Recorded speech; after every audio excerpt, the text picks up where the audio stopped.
Welcome again to Mission Alive from the MSC Mission Office. I was talking recently about dialogue and the necessity for dialogue in our lives. People dialogue naturally if they're serious about respecting each other and finding out the truth of a situation and making good decisions. And dialogue is about seeking the truth together. People do this. We do it in families. There's a need to discuss something, and often we sit down as a family and discuss it. We can do it in clubs, sporting clubs, social clubs, anywhere there's people gathered together and have to be decisions made. It's partly what a lot of meetings are about. There's an agenda set with topics and we discuss and people can talk to it. So it's a process of dialogue, of talking and listening. The church lives in the world and we have to dialogue with the world.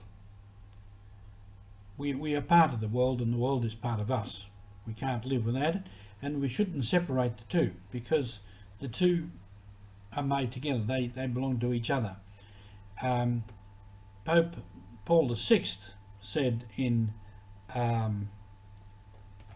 document, Ecclesiam Suam, which said a lot about dialogue, the church must enter into dialogue with the world in which it lives.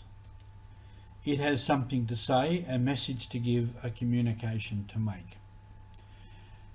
And in the Second Vatican Council, the church was urged to engage with the world in all kinds of ways, in science and education, in commerce, in all the aspects of life, to engage with the world, not to push the world away, not to try and separate ourselves from the world, but to engage with the world, because we can learn something from the world.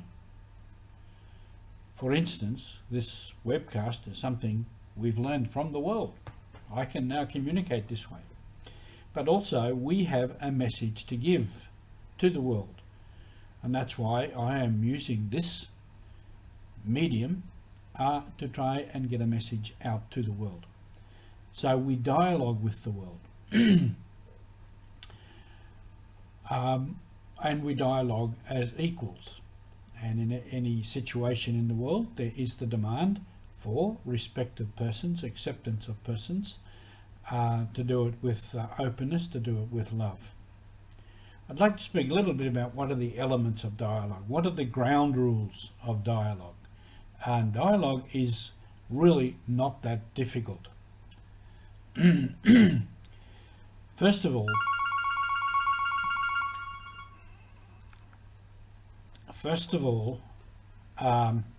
we must have a desire for the truth, to desire truth more than our own way, our own opinion, or the sound of my own voice.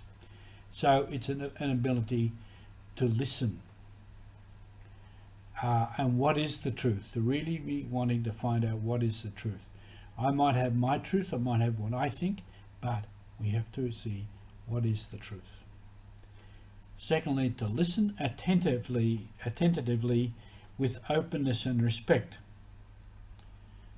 So when the other person is speaking, we listen carefully and try to really hear what the other person is saying.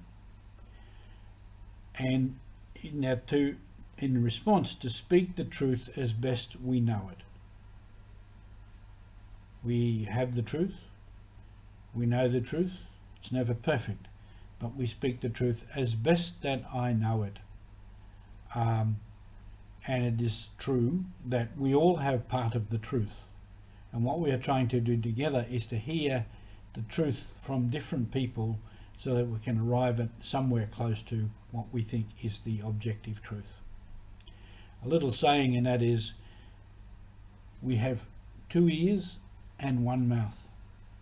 So we should listen twice and speak once. And somebody else said too, before you make an argument, say it to yourself first. Then say it to yourself again. And then say it to the other person or the other persons. So we need to become, on our mission, people of dialogue. people who have the capacity and the desire and the ability to dialogue, to listen carefully, to speak the truth, to have respect for other people, and to respect too that each person has part of the truth, as I have part of the truth. Each person has part of the truth. So often our mission is not about preaching, even doing great works of charity, but it's the way we live. And if we live by dialogue, we live by listening, live by respecting people, then that is mission, and that is what Jesus wants us to do. Thank you for being with us. We'll see you again next time on Mission.